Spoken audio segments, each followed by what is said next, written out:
I got from Christmas when Santa came, when I was at the party a little bit. It was on my bed when I saw all the toys. And also, here's what I'm going to show first. Hiccup.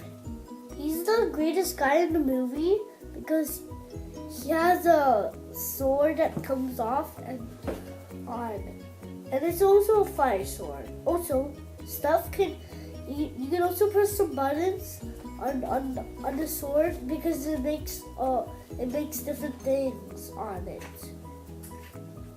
Next up, we have the bad guy.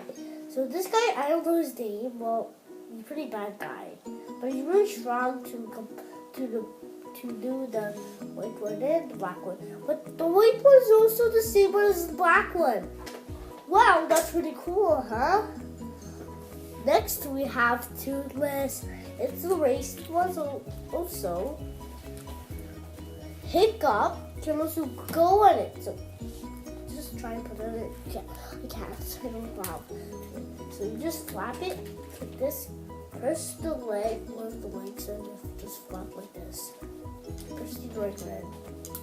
La la la la la la la la la. So that's it with my Dragons 2 video, Christmas video. Bye! Don't forget to leave your comments down below and put the thumbs up.